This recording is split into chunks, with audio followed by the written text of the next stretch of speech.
She married a CEO for money, but ended up saving his life. An unforgettable love story.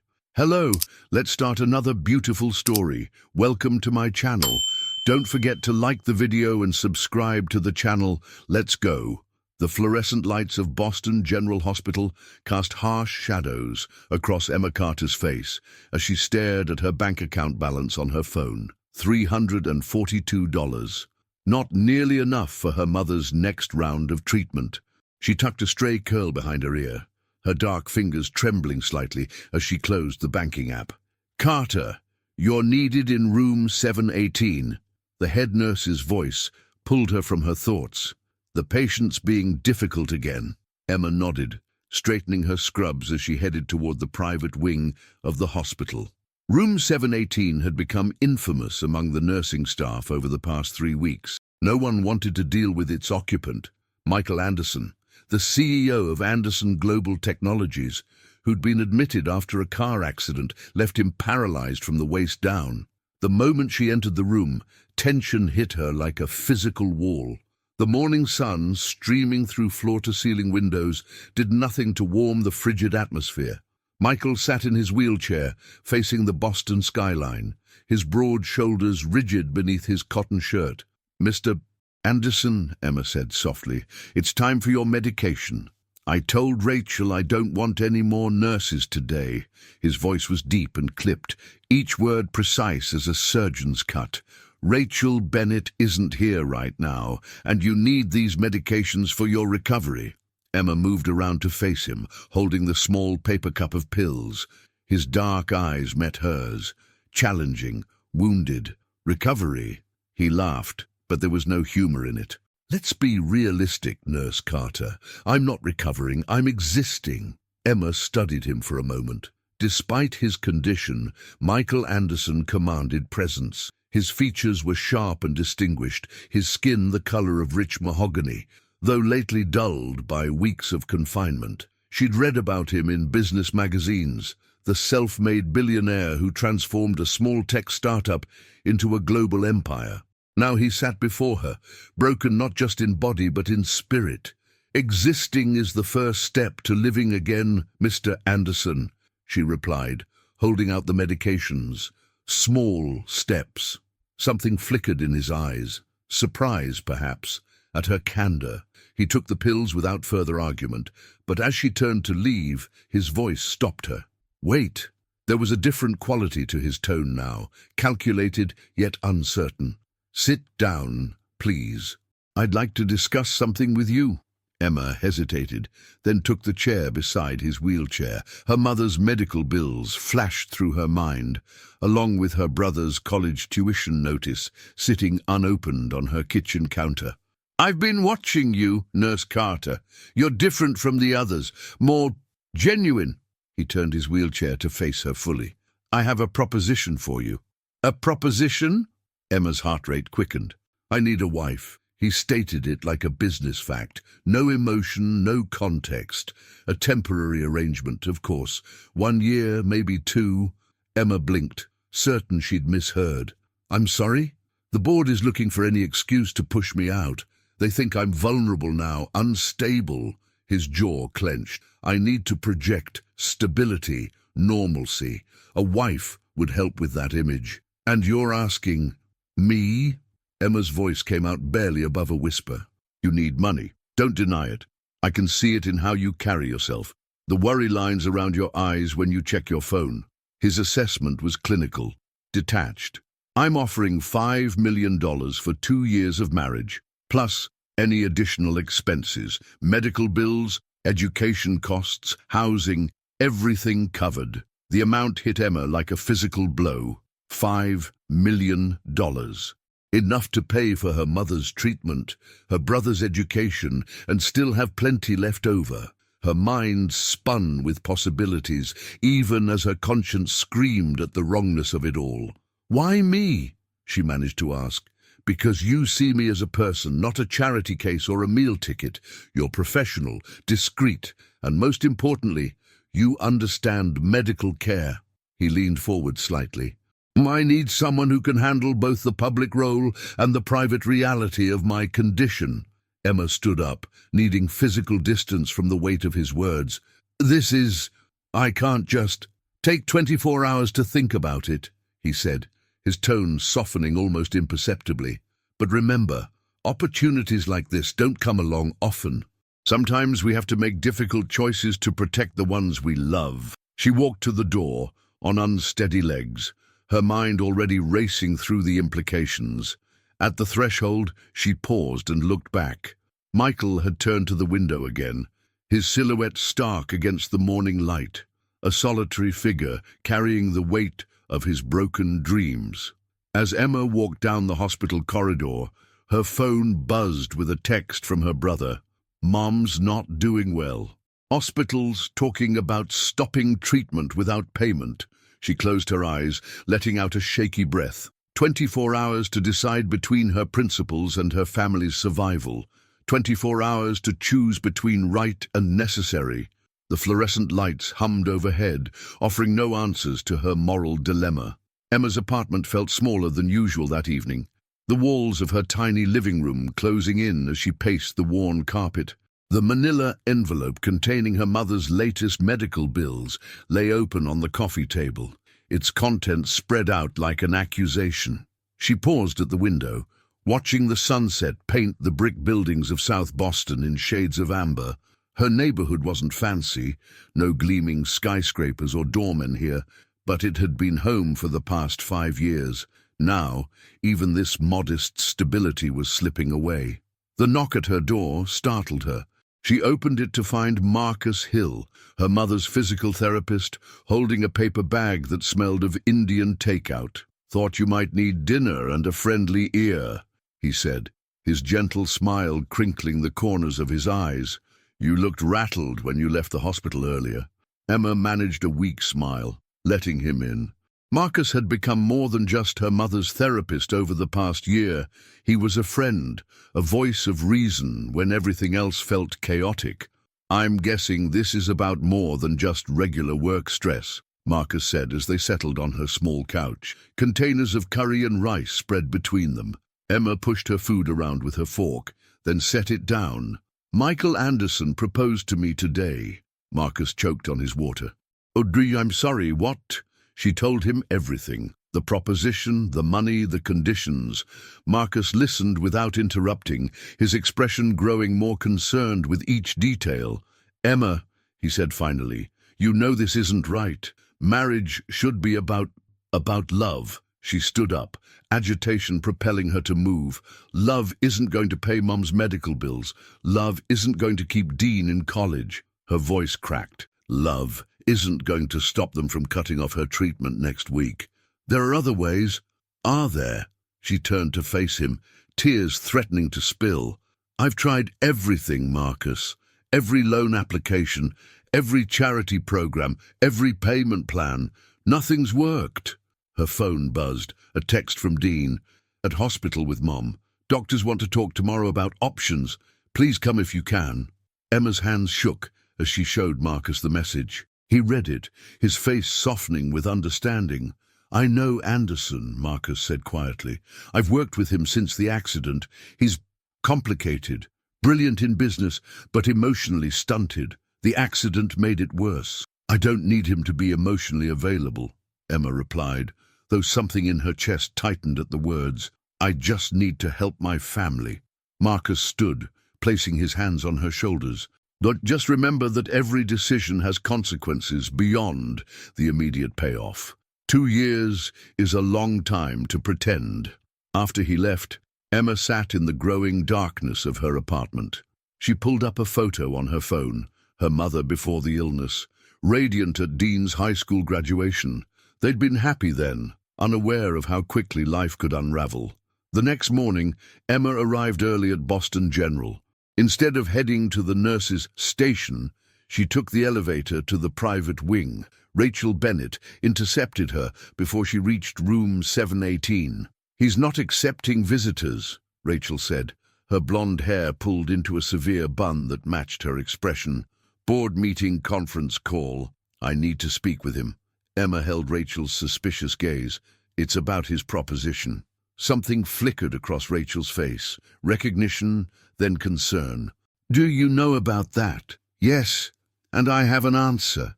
Rachel studied her for a long moment, then pressed her lips together. "Wait here." 5 minutes later, Emma stood before Michael's wheelchair.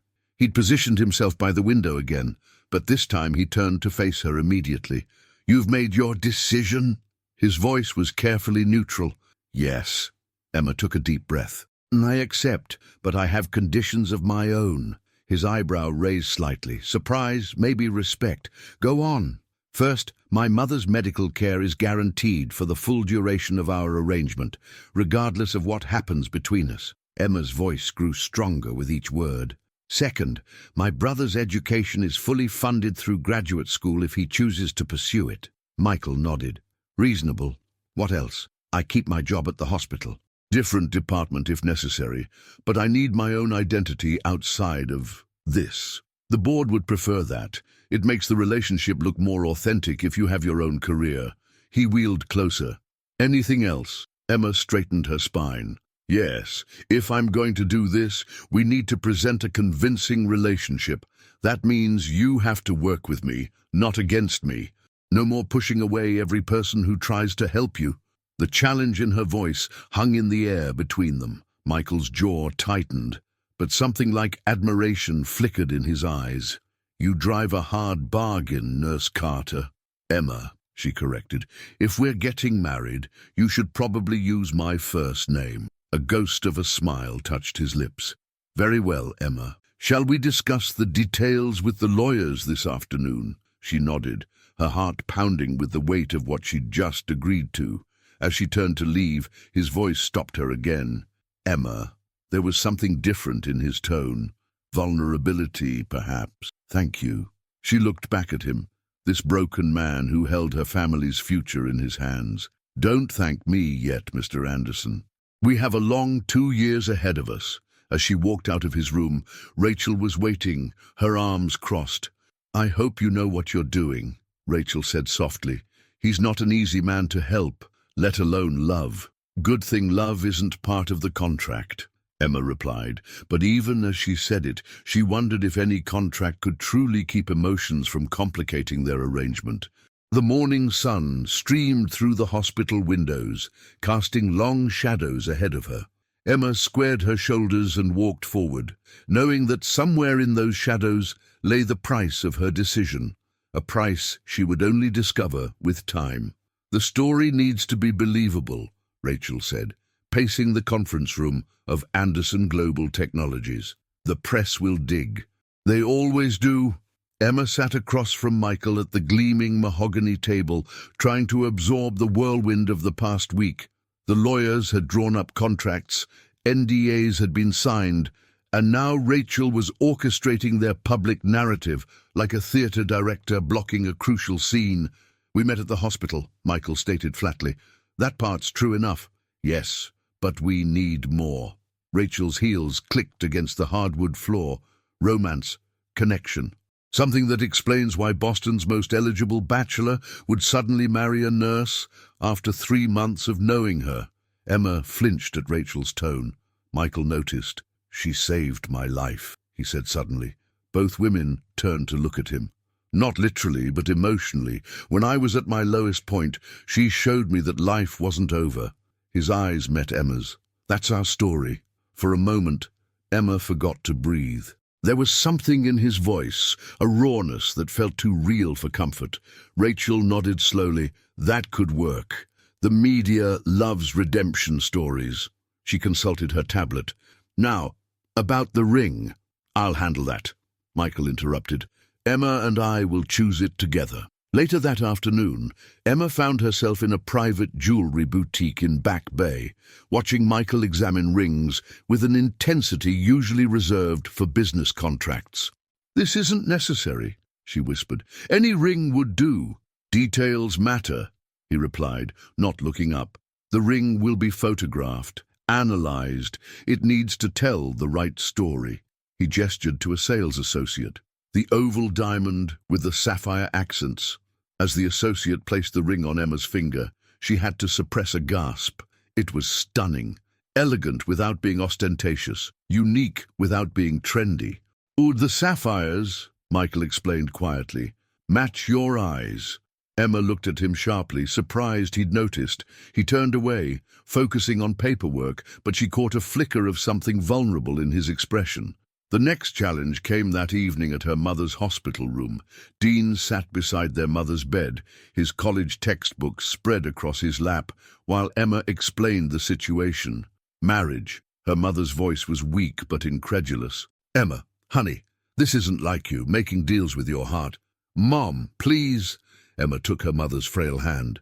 "This is my choice, and it means you'll get the treatment you need." "But at what cost to you?" Dean asked. His young face creased with worry. "I'll be fine," Emma assured them, though her voice wavered slightly. He's not what the tabloids make him out to be." As if summoned by his name, there was a knock at the door. Michael wheeled himself in, and Emma realized with a start that she hadn't asked him to come.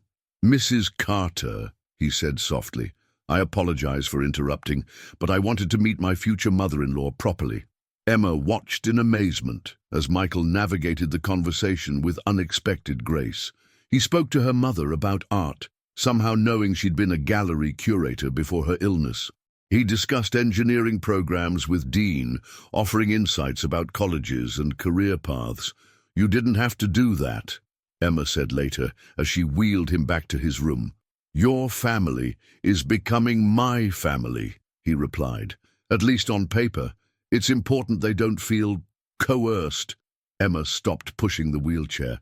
"Is that what you think? That I feel coerced?" Michael turned to face her, his expression unreadable. "Don't you? This whole arrangement was my choice," she finished firmly. "I chose this, just like you chose to come meet my family tonight." Something shifted in his eyes. "Your brother, he's bright. I've already spoken to the board about our internship program." "Michael, you don't need to."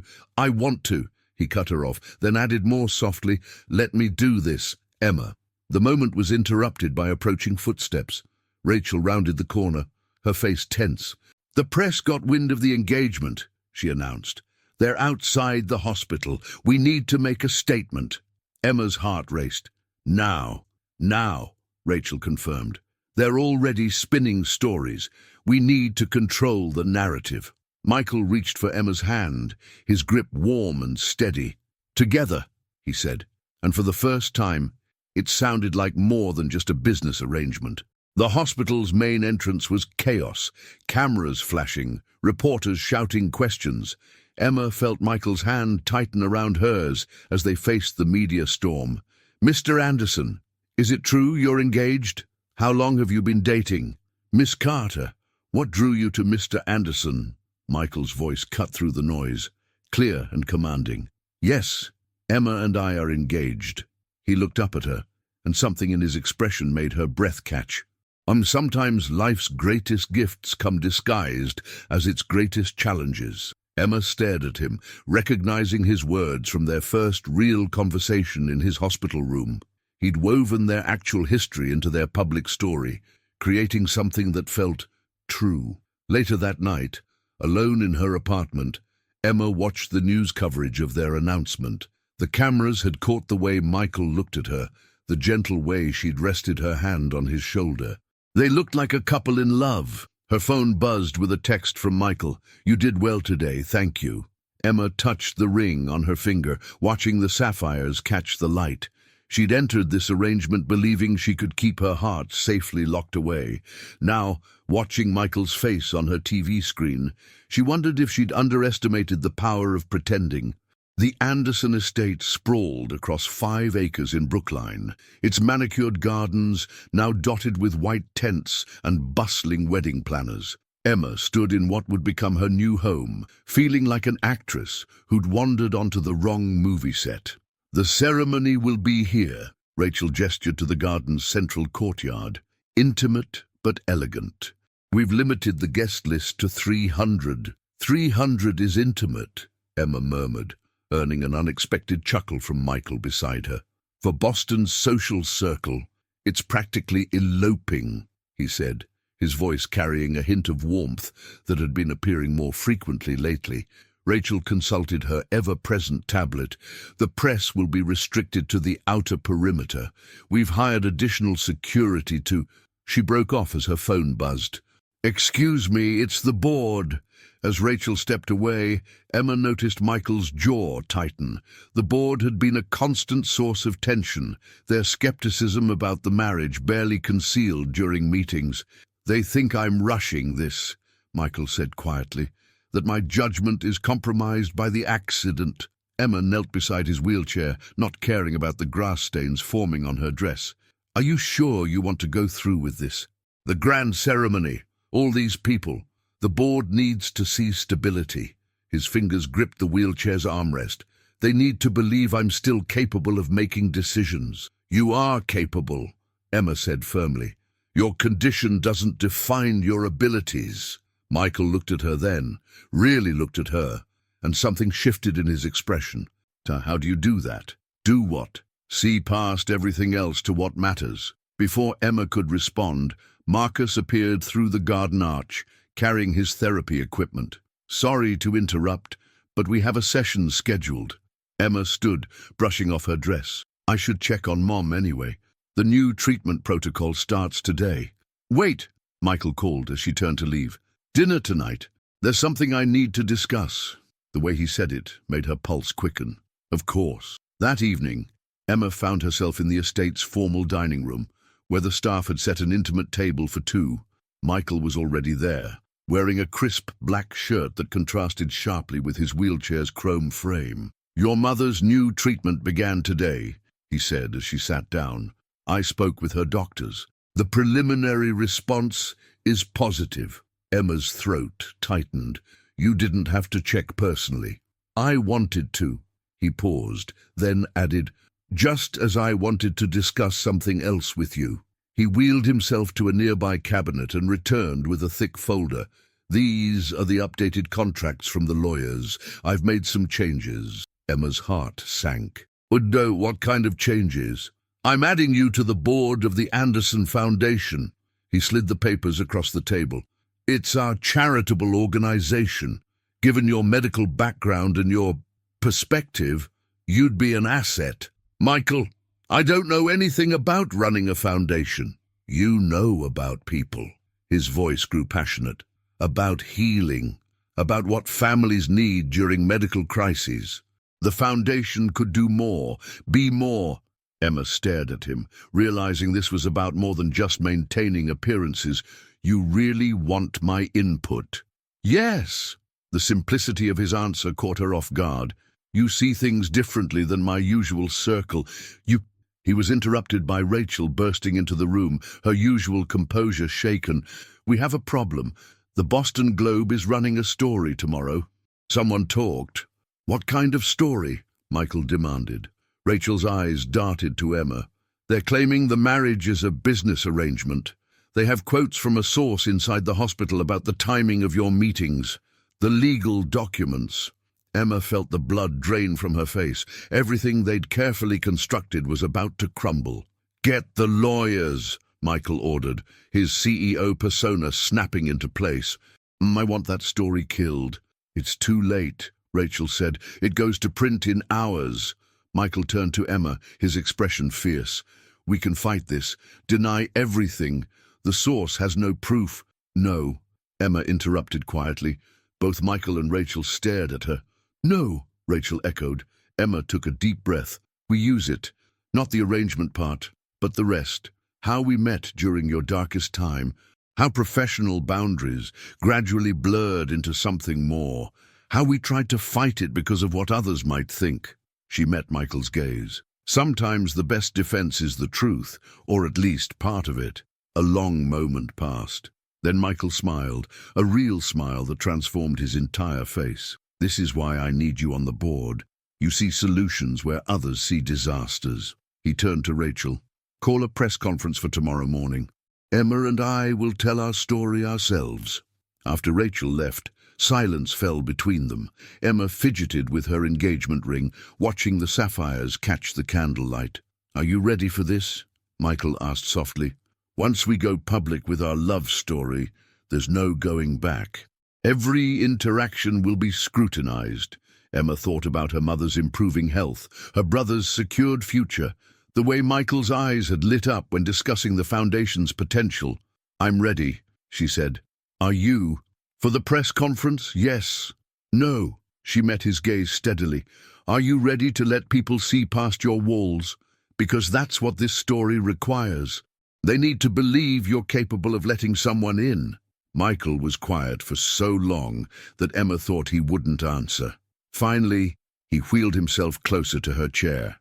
"I'm not good at letting people in," he admitted, "but I'm willing to try with you." The vulnerability in his voice made Emma's chest ache. She reached out and took his hand, noticing how he tensed at first, then gradually relaxed into her touch. "Then we'll figure it out together," she said softly. Outside, the garden lights illuminated the wedding preparations, casting long shadows through the dining room windows. Tomorrow they would face the press, weaving truth and pretense into something believable. But tonight, in the quiet of the dining room, Emma wondered if they were still pretending at all. The Anderson Global Technologies press room buzzed with anticipation. Emma stood backstage, smoothing her navy blazer for the 100th time, while Rachel made final adjustments to her hair. "Remember," Rachel murmured, "keep eye contact with Michael.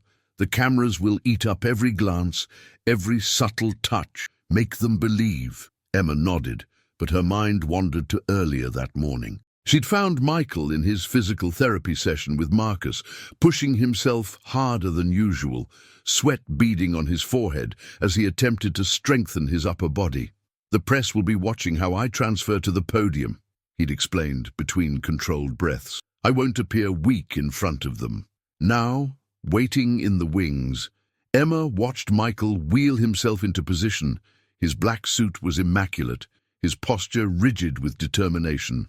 When he caught her eye, he gave her a slight nod, their private signal that he was ready. The lights were blinding as they emerged together. Camera shutters clicked rapidly, creating a percussion soundtrack to their carefully choreographed entrance. Emma's hand found Michael's shoulder, and she felt him lean into her touch ever so slightly. "Thank you for coming," Michael began, his voice steady. "We've called this press conference to address the speculation about our relationship." A reporter from the Globe jumped in. "Is it true your engagement is a business arrangement?" Emma felt Michael tense beneath her hand. This was the moment. Their rehearsed story needed to become reality, but before she could speak, Michael surprised her. "When I first met Emma," he said softly, his voice carrying genuine emotion, "I was in a dark place. The accident had taken more than my mobility. It had taken my sense of purpose." He looked up at her, and the raw honesty in his eyes made her breath catch. "She was the first person who made me feel like more than my injury." The press room fell silent, captivated. "I fought my feelings," Emma found herself saying, the words coming naturally now. "It wasn't professional, wasn't proper. But sometimes," she met Michael's gaze, "sometimes the heart doesn't follow proper protocols." A ripple of appreciative laughter spread through the room. More questions followed, but Emma barely heard them.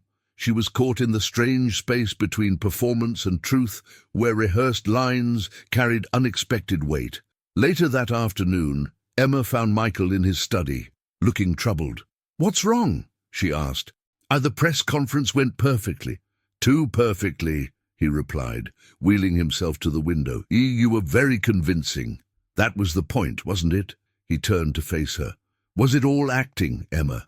Because some of what I said—" He paused, struggling with the words. "Some of it was true." The admission hung between them like a tangible thing. Before Emma could respond, Rachel burst in with wedding details requiring immediate attention.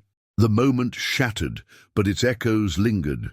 The next week passed in a blur of final preparations. Emma moved into the estate's guest wing, learning to navigate her new life. She discovered Michael's morning routine, how he liked his coffee, black, no sugar, which newspapers he read first, Wall Street Journal, then Boston Globe, the way he unconsciously hummed when reviewing contracts. The night before the wedding, she found him in the garden, staring at the illuminated ceremony space. Having second thoughts, she asked, settling onto a bench beside his wheelchair. About the wedding? No. He was quiet for a moment. About letting you go when this is over, maybe. Emma's heart skipped. Michael, you should know, he interrupted. I've arranged everything so that even if something happens to me, your family will be taken care of. The foundation position, the medical care, Dean's education, it's all guaranteed. Nothing's going to happen to you, Emma said firmly. You can't know that. His voice was tight. The doctors say there's increasing pressure on my spine. The paralysis could spread. Emma moved to kneel in front of his wheelchair, taking his hands in hers. Is that what's really bothering you? He wouldn't meet her eyes. Tomorrow, in front of everyone, we have to say vows about love and forever. Vows we don't mean. Who says we don't mean them? The words slipped out before she could stop them. Michael's head snapped up, his eyes searching her face. Emma. He breathed her name like a prayer. Don't make this more than it is. And what is it exactly? She stood up, suddenly angry. A business deal where you check on my mother's treatment personally. Where you remember how I take my tea, where you look at me like that? Like what? Like you're afraid of what would happen if you let yourself feel something real. Michael wheeled himself backward, creating physical distance. You deserve better than half a man who can't... Stop it! Emma cut him off. You're not half anything. You're stubborn and complicated and frustrating, but you're more whole than most people I know. They stared at each other in the garden's dim light, the weight of unspoken things pressing down on them. Finally, Michael spoke. Tomorrow, he said quietly, when we say our vows, what will you be thinking? Emma touched the sapphire ring on her finger.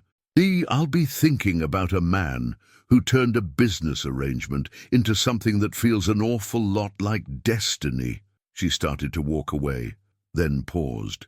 What will you be thinking? Michael was silent for so long, she thought he wouldn't answer. Then, barely audible, I'll be thinking that sometimes the best business decisions are the ones that break all the rules. Emma left him in the garden, her heart thundering in her chest. Tomorrow they would stand before 300 guests and promise to love each other forever. The truth was, she was no longer sure where the pretense ended and reality began. The bridal suite of the Anderson estate hummed with activity as morning light filtered through gossamer curtains. Emma stood before a full-length mirror, barely recognizing herself in the elegant wedding gown that Rachel had helped select. The dress was a masterpiece of simplicity, ivory silk that flowed like water, with subtle beading that caught the light as she moved. You look beautiful, her mother said from her wheelchair, tears glistening in her eyes. The new treatment had brought color back to her cheeks, though she still tired easily. Emma squeezed her mother's hand. I wish Dad could be here. He is, sweetheart. In his own way.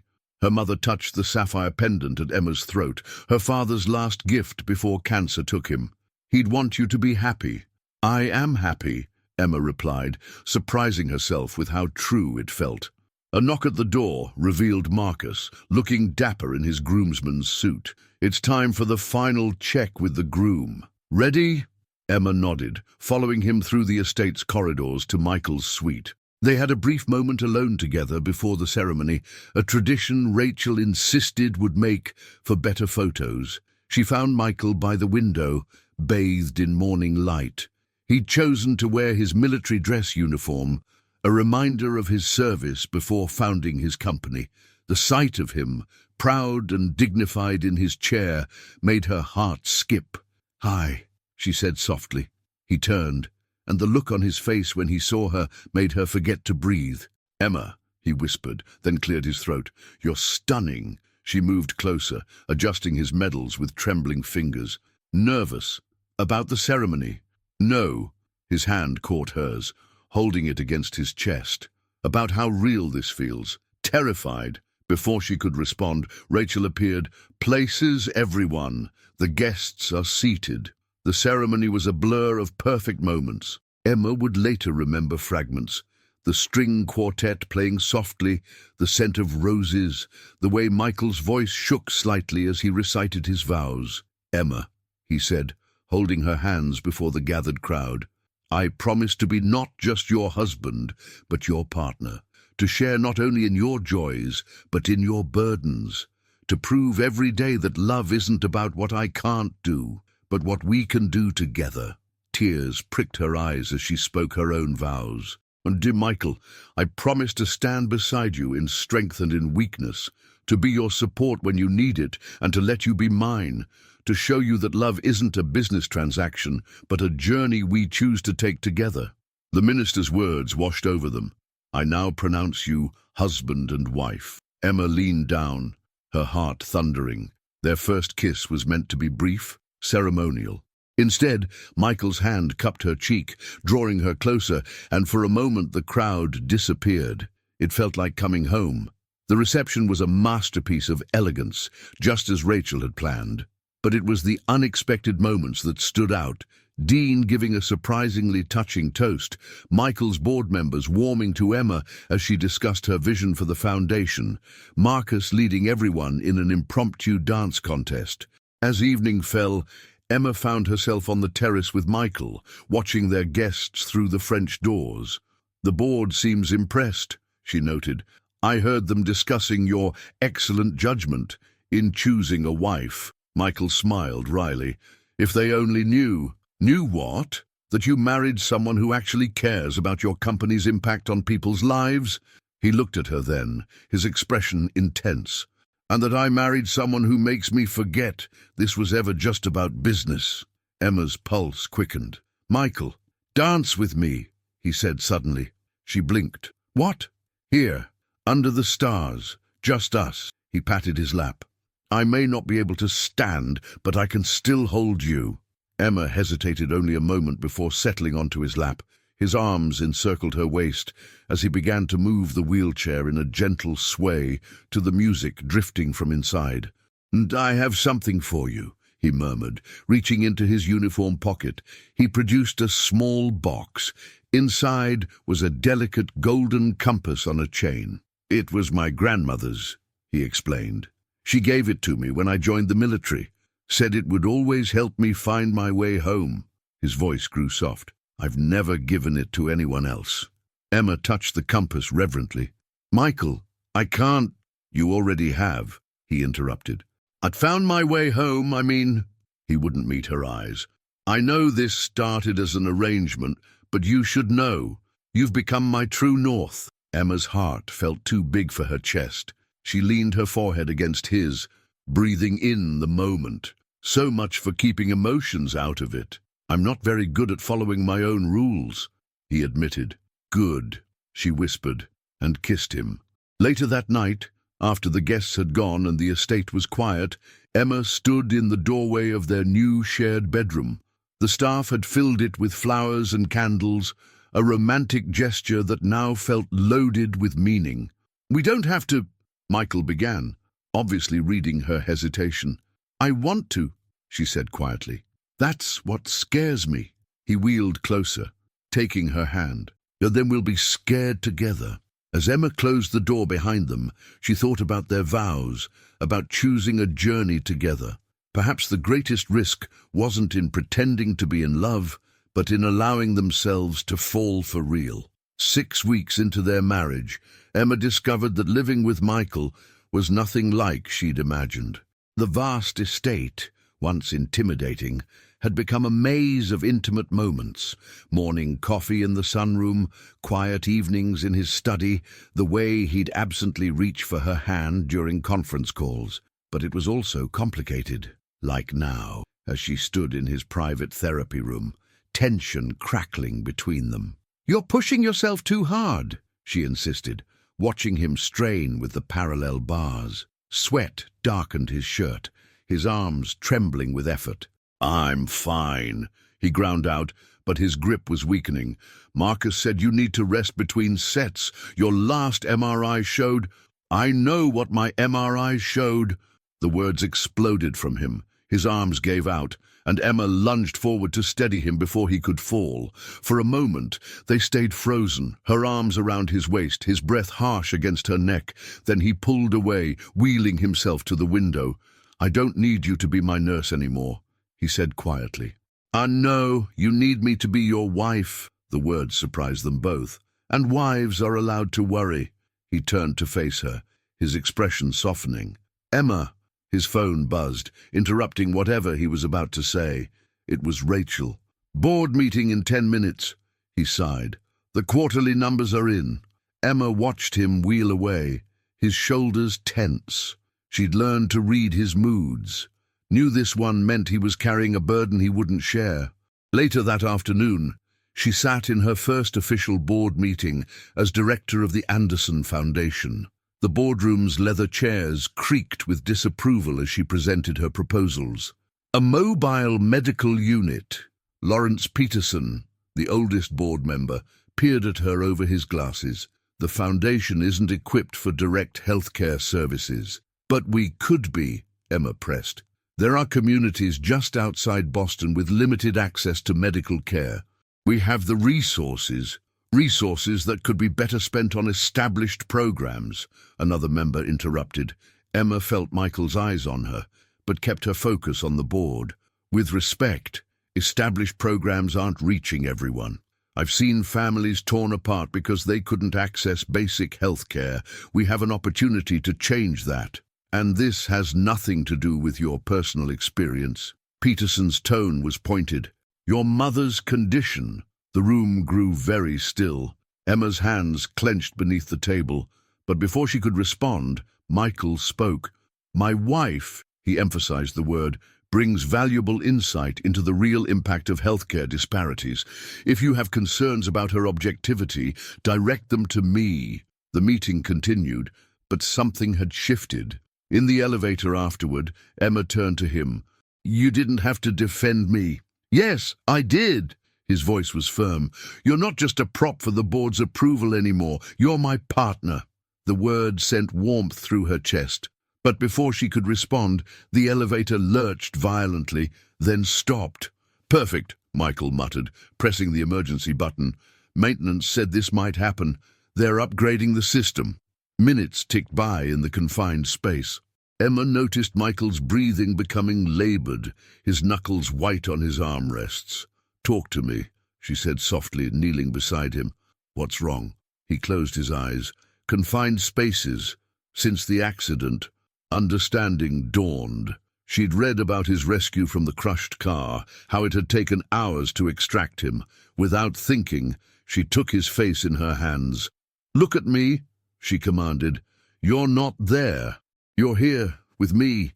His eyes opened, focusing on her face like a lifeline. She talked quietly about nothing and everything. Dean's latest college adventures, her mother's improving test results, the garden roses that were finally blooming. Gradually, his breathing steadied, his hand found hers, squeezing gently. "The board's right about one thing," he said suddenly. "I am compromised when it comes to you." "What do you mean?" "I keep forgetting this isn't real." His voice was barely a whisper. "That there's an expiration date on us." Emma's heart twisted. "Michael." The elevator hummed back to life, doors opening to reveal Rachel with a maintenance crew. "Are you all right?" Rachel asked, eyes darting between them. "Fine," Michael replied, his CEO mask sliding back into place. But his hand lingered on Emma's before he wheeled away. That night, Emma couldn't sleep. She wandered to the garden, finding solace among the roses. The compass necklace Michael had given her felt heavy against her skin. Couldn't sleep either. She turned to find Michael wheeling toward her, a blanket across his lap. "I was thinking about what you said," she admitted, "about forgetting this isn't real." He was quiet for a long moment. "Do you want it to be?" "I think," she said carefully, "it already is." He reached for her hand, pulling her gently onto his lap. They sat in silence, watching the stars, both aware that something fundamental had shifted between them. "The mobile medical unit," he said finally. "Make it happen, whatever you need." Emma turned to look at him. "The board will deal with it." His hand cupped her cheek. "I believe in your vision, Emma. For the foundation and," he hesitated, "more for us." She leaned into his touch, understanding what he couldn't quite say. Their carefully constructed arrangement was becoming something neither of them had planned for, something real, vital, and terrifyingly vulnerable. Above them, the stars wheeled in their ancient patterns, while in the garden below, two people who had begun in pretense found themselves on the edge of truth. Emma knew something was wrong the moment she entered Anderson Global Technologies' main lobby. Security guards spoke in hushed tones, employees hurried past with worried glances, and Rachel was waiting by the elevator, her usually perfect composure cracking. "Where is he?" Emma asked immediately. "His office. The news broke an hour ago." Rachel handed Emma her tablet. "Someone leaked details about an old military project. They're saying the company knowingly supplied defective equipment to combat units." Emma's blood ran cold as she scanned the article. The allegations dated back to before Michael's accident, but the implications were devastating, both for the company and for Michael's reputation as a veteran himself. The executive floor was chaos. Board members huddled in conference rooms while PR teams rushed between offices. Emma found Michael alone in his office, staring out the window. "Why didn't you call me?" she asked softly. "Because for the first time since our arrangement began, I'm ashamed to face you." His voice was hollow. "Read the full report?" "Yes." Emma moved to stand beside his wheelchair. "But I don't believe it. Not the way they're spinning it." He turned to look at her, his eyes haunted.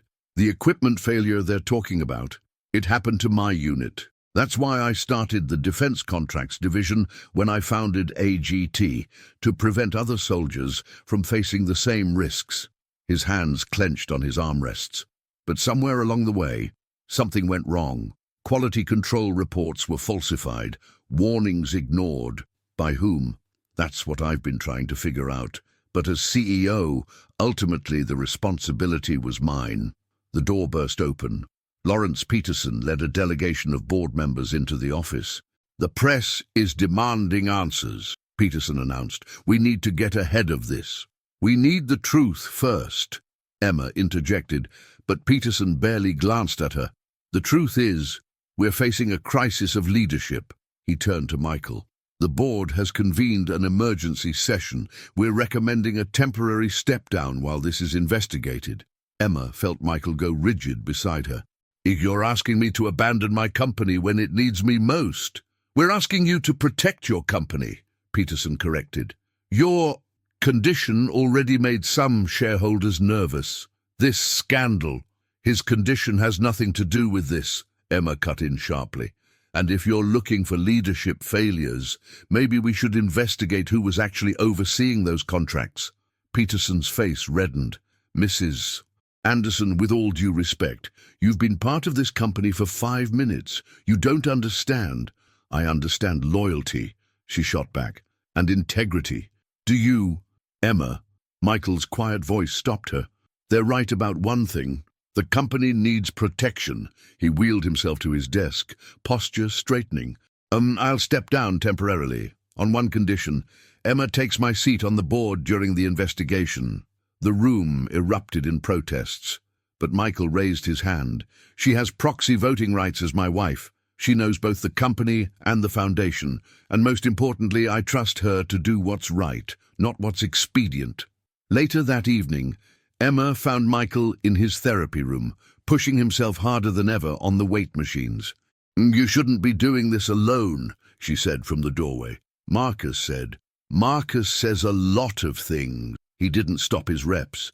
"Just like our marriage contract says a lot of things about duties and obligations. Is that why you defended me today? Obligation?" Emma crossed the room and grabbed the weights, forcing him to stop. "Look at me, Michael Anderson. Really look at me." He did, his breath coming hard, sweat glistening on his skin. "I defended you because I believe in you," she said fiercely, "because I've seen your heart, your integrity, and because—" She faltered, then pushed on, "because somewhere between pretending to love you and actually loving you, I forgot there was ever supposed to be a difference."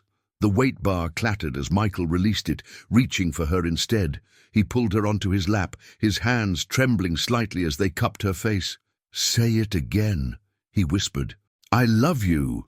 The words felt like freedom. Contract or no contract, scandal or no scandal, I love. He kissed her, deep and desperate, pouring months of restrained emotion into the contact. When they finally broke apart, his eyes were bright with unshed tears. I don't deserve you, he murmured. Too bad. You're stuck with me. She touched the compass at her throat. Remember, true north. His phone buzzed.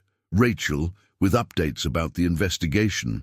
Emma moved to stand, but Michael held her close for a moment longer. I need to tell you something, he said seriously, about the accident, about why I was really on that road that night. Michael, you don't have to. I do. He took a deep breath. I was going to meet with someone, a whistleblower from our quality control department. They had evidence about the defense contracts, about who was really behind the cover-up. His voice tightened. And the brake failure that caused my crash. It wasn't an accident. Emma felt cold wash over her. Are you saying... I'm saying be careful, Emma. The board seat I gave you. It's not just about trust, it's about protection. Someone on that board knows what really happened, and they're trying to bury it along with me. She gripped his hands tightly. Then we'll uncover it together. You're not alone anymore. No, he agreed softly. I'm not. But I'm terrified of what that means. Everyone I've ever loved has let you down. She pressed her forehead to his. Not this time. Not me. Outside his office window, the Boston skyline glittered with promise and threat. Emma knew their biggest challenge wasn't the scandal or the board politics. It was trusting that what they'd found together was stronger than the forces trying to tear them apart. Michael pulled back slightly, his expression grave. The next few weeks will be dangerous. If anything happens to me, nothing will happen to you, Emma interrupted fiercely. We're in this together, remember, for better or worse. He smiled faintly. Pretty sure those vows were supposed to be pretend. Pretty sure we're way past pretending. She kissed him softly. Now, let's find out who's trying to destroy the man I love. The Anderson Global Technologies boardroom felt different from Emma's side of the table. She sat in Michael's usual place, acutely aware of the empty chair beside her where he should have been. Instead, he was at home, officially stepping back while the investigation proceeded. The military contract review is complete, Peterson announced, sliding reports across the polished table. Internal audit found no evidence of deliberate wrongdoing. Convenient, Emma remarked, not touching the report. Considering the whistleblower's original files have mysteriously disappeared, Peterson's smile didn't reach his eyes. Mrs. Anderson, we understand this is difficult for you. Perhaps you'd be more comfortable focusing on the foundation. Actually, I'm very comfortable right here. Emma opened her laptop. Especially since I found some interesting discrepancies in the quality control records from 2022. The room temperature seemed to drop. Rachel, sitting in the observers section, leaned forward slightly. What kind of discrepancies? Board member Victoria Chen asked. Signatures authorizing substandard materials, dates that don't match shipping records. Emma met Peterson's gaze. And a pattern of inspectors being reassigned after raising concerns. Ancient history, Peterson dismissed. The company has new protocols now. The company also has a paper trail. Emma's voice hardened, one that leads directly to several board members who oversaw military contracts during that period. Before Peterson could respond, Emma's phone buzzed. The text message made her blood run cold. Come home now. Emergency, with Michael. She gathered her materials quickly, trying to keep her hands steady. We'll continue this discussion next session. I've submitted my findings to the independent investigator. Peterson caught her arm as she passed. You're playing a dangerous game, Mrs. Anderson. Sometimes it's better to let sleeping dogs lie. Emma pulled free. Is that a threat, Mr. Peterson? A friendly warning, for your husband's sake. The drive home was a blur of anxiety. Emma found Marcus in Michael's therapy room, his expression grim. What happened? His blood pressure crashed during our session.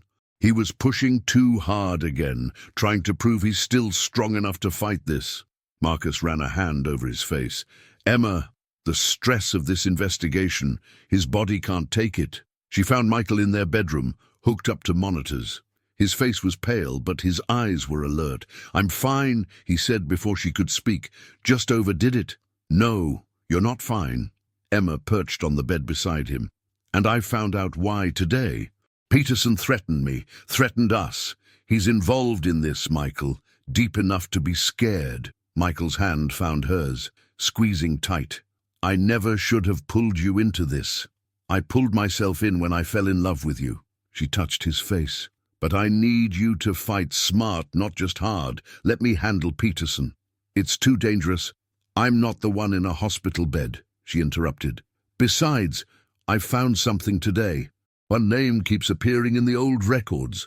Christopher Hayes." Michael went very still. "My former head of quality control. The one who died in a car accident 3 months before yours." Emma watched his expression carefully. "Same type of brake failure. Hayes tried to warn me." Michael's voice was rough with memory. "Said there was corruption at the highest levels, but before he could show me proof." "I think he did show someone." Emma pulled out her phone, showing him an email she'd uncovered. "He had a meeting with Rachel the day before he died." Michael stared at the screen.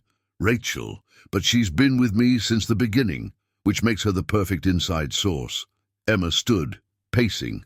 "She knew everything, the contracts, the board meetings, your schedule the night of your accident." "No." Michael shook his head. "She's helped us too many times. Or she's been controlling the situation, keeping us where she wants us."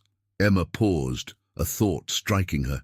"The press leak about our marriage being arranged. She was the only one who knew all the details." Before Michael could respond, they heard footsteps in the hallway.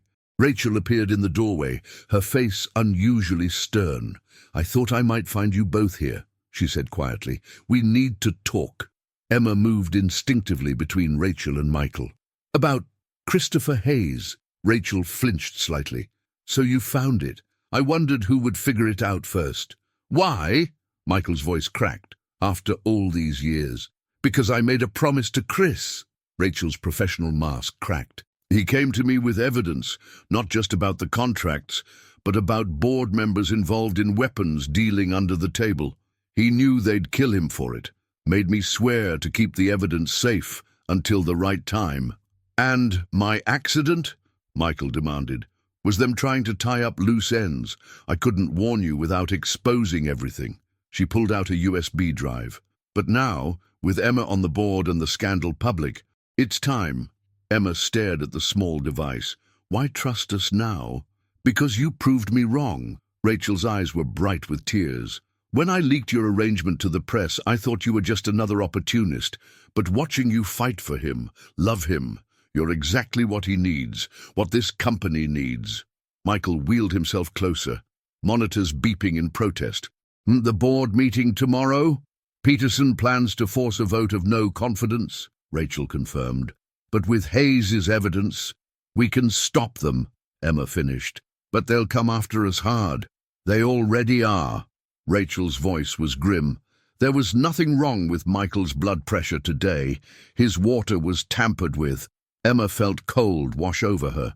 She reached for Michael's hand, finding it trembling slightly. "And then we end this now," she said firmly. "Tonight, call an emergency board meeting." "Emma," Michael started.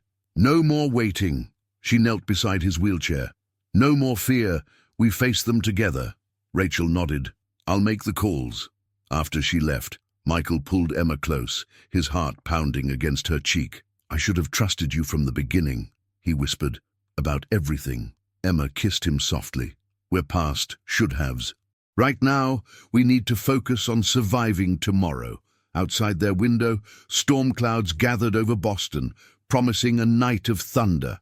Emma held Michael tighter, knowing that by this time tomorrow, everything would change, for better or worse. Little did they know, Peterson was already making calls of his own, setting in motion events that would test their love in ways they never imagined. Thunder crashed over Boston as Emma strode into Anderson Global Technologies for the emergency board meeting. The storm outside matched the tempest in her heart as she clutched her laptop containing Hayes' evidence. Michael wheeled beside her, ignoring the doctor's orders to rest. "You shouldn't be here," she murmured as they entered the elevator. "Wild horses couldn't keep me away." His hand found hers. "Besides, I need to see Peterson's face when it all falls apart." The boardroom was already full when they arrived. Peterson sat at the head of the table, his usual smugness tinged with irritation at the late-night summons. Rachel stood by the presentation screen, her face carefully neutral. "This better be important," Peterson began, but Emma cut him off. "Oh, it is." She connected her laptop to the display. "We're here to discuss Christopher Hayes." The name fell like a bomb into the room. Several board members shifted uncomfortably. "Hayes's death was a tragedy," Peterson said smoothly, "but hardly relevant to current." "He wasn't just head of quality control," Emma interrupted, pulling up documents. "He was gathering evidence about board members involved in illegal weapons sales, about falsified safety reports, about murders disguised as accidents." Peterson's face hardened. "These are serious accusations, Mrs. Anderson, the kind that require proof. Like this." Emma played a video file. Hayes appeared on screen, looking nervous but determined. "If you're seeing this," Hayes's recorded voice filled the room, "I'm probably dead, but the truth needs to come out. The weapons they're selling under the table, they're going to terrorists, to drug cartels. Peterson and his allies are making millions while our soldiers die from faulty equipment." The video continued, showing transaction records, offshore accounts, damning email exchanges. Emma watched Peterson's facade crack as his empire crumbled in real time. "This is absurd," he sputtered. "Clearly doctored." "The SEC doesn't think so," Rachel spoke up. "They received copies of everything an hour ago." Peterson's hand moved toward his jacket. Michael shouted, "Gun!" Everything happened at once. Peterson drew a pistol as Emma dove for cover. Rachel knocked the presentation screen over, creating chaos. Security burst through the doors. In the confusion, Emma lost sight of Michael. Then she heard it, the sickening sound of a wheelchair tipping, followed by a pained grunt. "Michael!" She scrambled toward his voice. Peterson stood over Michael's fallen form, gun aimed steadily. "Nobody move! This ends now." "It's over, Lawrence," Michael said calmly from the floor. "The evidence is already out there."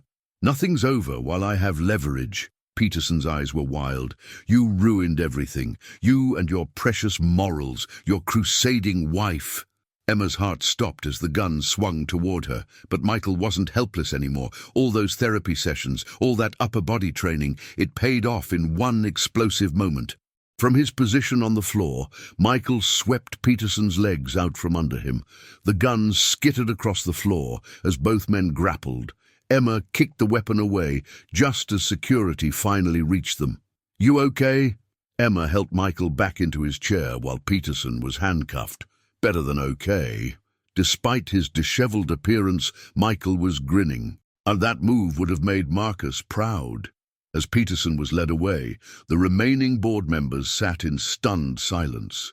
Victoria Chen cleared her throat. "I move to reinstate Michael Anderson as CEO, effective immediately." "Seconded," another member quickly added. One by one, they fell in line, eager to distance themselves from Peterson's crimes. Hours later, after the FBI had conducted initial interviews and the press had been given a carefully worded statement, Emma and Michael finally returned home.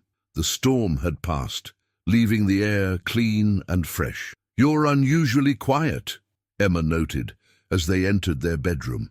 Michael wheeled to the window, staring at the clearing sky. "I keep thinking about Hayes, about how many people died because I didn't see what was happening in my own company." "Hey," Emma knelt before him, "you can't carry that guilt. Hayes trusted you enough to leave the evidence where it would eventually be found. He knew who you really were." "No," Michael touched her cheek. "He knew who I could be. You showed me that part." He took a shaky breath. "When Peterson had that gun on you, I've never been more terrified, or more grateful for your stubbornness in making me continue therapy." Emma laughed softly. "Pretty sure throwing yourself at an armed man wasn't what Marcus had in mind." Pretty sure loving you wasn't what I had in mind either. His voice grew serious. The contract, I want to tear it up, make this real officially. It's been real for a long time, Emma whispered, but her heart soared at his words. He pulled her onto his lap, holding her close. I know, but I want to do this right. No more pretending, no more arrangements, just us choosing each other every day. Emma touched the compass at her throat, remembering their journey from business arrangement to this moment. I choose you, she said softly. I'll always choose you. Outside, the first stars appeared through breaking clouds. Inside, two people who had begun in pretense held each other in the quiet truth of their love. But even as they celebrated their victory, neither knew that Peterson had set one final plan in motion, one that would test their love in its darkest hour yet. The envelope arrived on a sunny Tuesday morning, 3 weeks after Peterson's arrest. Emma found it among the regular mail, unmarked except for her name in typed letters. Inside was a single photograph that made her blood run cold. Michael in his hospital room the day after his accident, unconscious and broken. Paperclipped to the image was a note. How much do you love him? Enough to leave to save his life? Emma's hands shook as she read the accompanying letter. It detailed every aspect of her original arrangement with Michael, including conversations no one else had witnessed. The threat was clear. Either she publicly admitted to manipulating Michael for money and left him, or Peterson's associates would finish what they started. She was still staring at the letter when Rachel burst into her office at the foundation. Have you seen the news? Emma looked up, dread settling in her stomach. Rachel held out her tablet, showing a breaking story. Anonymous source questions, Anderson marriage, gold digger or true love. Peterson, Emma breathed. He's starting his endgame. There's more. Rachel's voice was grim. The board received an anonymous tip about Michael's deteriorating condition. They're calling for another medical evaluation. His condition is fine. We know that, but Peterson's people have connections at Boston General. If they force an evaluation, they'll fake results showing he's unfit to lead. Emma closed her eyes, Peterson's strategy becoming clear.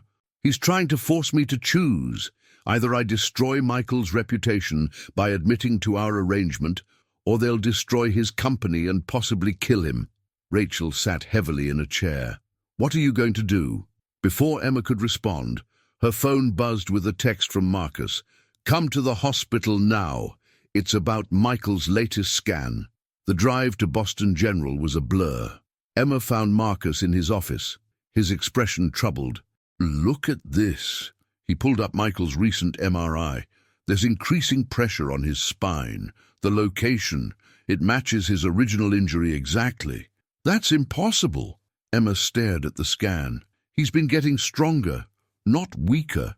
Unless, Marcus said quietly, someone's been tampering with his medication, causing inflammation that mimics deterioration. Emma felt sick. Peterson's people in the hospital. They've been playing a long game. Marcus ran a hand over his face. The question is, how far are they willing to go? All the way. Emma's voice cracked. They'll kill him, Marcus, like they killed Hayes. Then stop them. Marcus gripped her shoulders. You're not that scared nurse anymore, Emma. You're a force to be reckoned with. Fight back. But as Emma left his office, another text arrived, this one from an unknown number. Clock's ticking. Make your choice by midnight, or we make it for you. She found Michael in his office, reviewing contracts as if it were any normal day. The sight of him, strong and alive, made her heart ache with what she might have to do. You're staring, he noted without looking up. Just counting my blessings. She tried to keep her voice steady. Now he did look up, his eyes sharp. What's wrong? Nothing. Everything. She moved to the window, unable to face him. Do you ever regret our arrangement? Emma. She heard his wheelchair approach. Look at me. She turned, finding him closer than expected. His hand caught hers. The arrangement brought you into my life, he said softly. Everything else, the love, the trust, the partnership that was real, is real, even if it costs you everything. His eyes narrowed. What's really going on? Emma's phone buzzed again, a photo of Michael's mother's gravestone with the message, like mother, like son, tragic accidents run in the family. She shoved the phone into her pocket, but Michael had seen her reaction. Show me, he demanded. I can't. They'll what? Kill me. His voice was gentle. Emma, my love, when will you learn? I'm not afraid of dying. I'm only afraid of losing you. Tears spilled down her cheeks as she showed him everything, the threats, the medical manipulation, the choices she faced. So, she finished, either I break your heart publicly and leave, or they break your body permanently. Michael was quiet for a long moment. Then he began to laugh. Michael, oh my darling. He pulled her onto his lap. Did you really think I wouldn't have contingency plans? The moment Peterson was arrested, I knew he'd try something like this. Understanding dawned. Rachel's evidence wasn't all of it. His eyes sparkled. I've spent the last 3 weeks having every employee at Boston General investigated, every medication verified, every security camera monitored. You knew they were in the hospital. I suspected, but I needed proof. He touched her face. And then I needed them to show their hand. Emma's phone buzzed one final time. Time's running out. What's your choice? Michael smiled. Not his public smile, but the real one that belonged to her alone. Let's show them exactly what happens when they threaten the woman I love. As midnight approached, Emma stood before a hastily gathered press conference, her heart pounding, but her voice steady. Yes, our marriage began as an arrangement, she announced to the flashing cameras, but not the kind you think. Behind her, Michael wheeled forward, united in their final gambit against Peterson's threats. The truth they were about to reveal would change everything, but this time they would write their own ending.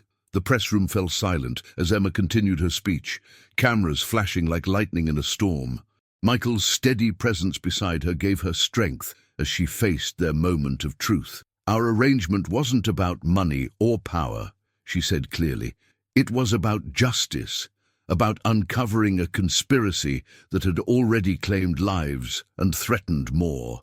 She gestured to Rachel, who began distributing documents to the reporters. 3 years ago, Christopher Hayes discovered board members were selling weapons to terrorist organizations. He died for that discovery. A year later, Michael Anderson nearly died trying to expose the same truth. Murmurs rippled through the crowd as reporters scanned the evidence. Our marriage provided cover for a deeper investigation. Michael took over, his voice strong. What we didn't expect was that it would also lead to something real. He reached for Emma's hand.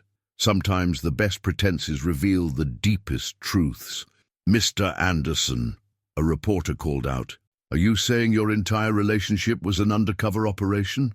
The operation was real, Emma answered, but so was falling in love. She squeezed Michael's hand. And now that love is being used against us by Lawrence Peterson's associates, who have infiltrated Boston General Hospital and tampered with medical records in an attempt to remove Michael from power. The room exploded with questions. Rachel stepped forward, presenting evidence of the hospital conspiracy. Surveillance footage, tampered medication logs, falsified test results.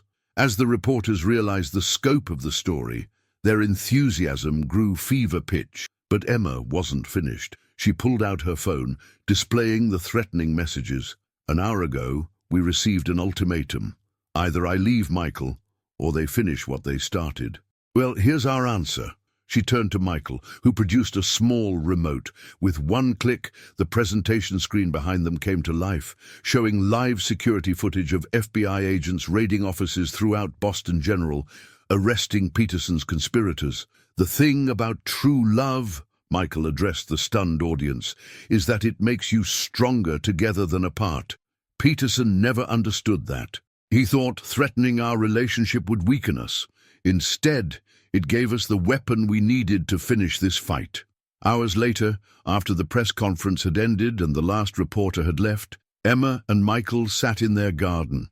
The evening air was sweet with roses, and stars pierced the darkening sky like diamonds. I just heard from Rachel, Emma said softly. The FBI found Peterson's entire network. It's really over. Michael drew her onto his lap, his arms strong and sure around her. Not everything has to end. She touched the compass at her throat, remembering their journey. I've been thinking about what you said, about tearing up our contract. And I don't want to. He stilled beneath her. Emma, hear me out. She turned to face him. That contract brought us together. It's part of our story. But maybe instead of tearing it up, we write a new one. Not about business or arrangements, but about promises we choose to make. Real vows, in our own words. Michael's eyes softened as he understood. A renewal ceremony. Yes, small, intimate, just us and the people who helped us get here. She traced his face with gentle fingers. No pretenses, no hidden agendas, just truth. Speaking of truth, he said quietly, there's something you should know. The experimental treatment Marcus mentioned months ago. I've been secretly participating in the trials. Emma's heart skipped. What? Why didn't you tell me? I wanted to be sure it was working first. His smile was almost shy. Yesterday's real medical tests showed a 15% improvement in nerve response below the injury site. Michael! She threw her arms around him. That's amazing! But why keep it secret? Because I needed you to know something. He pulled back to meet her eyes. Whether I stay in this chair forever or someday take a few steps, it doesn't change us. You never saw my disability as something to fix or overcome. You just saw me. Tears spilled down Emma's cheeks as she kissed him, pouring all her love into the contact. When they finally parted, the stars had fully emerged above them. So, Michael murmured against her hair, about these new vows. I have some ideas. Do they involve promising to never again enter into secret investigations without telling your spouse? He chuckled. Among other things, his expression grew serious. But mostly they involve promising to keep choosing each other, every day, no matter what life throws at us. I like those odds. Emma nestled closer. After all, we've already survived corporate conspiracy, attempted murder, and your terrible coffee-making skills. Hey, my coffee's not that bad. Darling, there's a reason I get up early to make it myself. Their laughter mingled in the garden air, a sound of pure joy and freedom. Above them, the stars wheeled in their ancient paths, while the compass around Emma's neck pointed steadily toward its own true north. 6 months later, they renewed their vows in that same garden. Emma wore a simple white dress, Michael a sharp suit. Marcus stood as best man, Rachel as maid of honor. Dean, now graduating early thanks to Michael's mentorship, walked their mother down the aisle. Their new contract, written in their own hands, contained only one clause: to love each other truly, deeply, and without reservation for all the days of their lives. As it turned out, that was the only arrangement they ever really needed. The end. That was a beautiful story, wasn't it? I hope you enjoyed it. Please like the video and subscribe to the channel. Your collaboration is very important to me.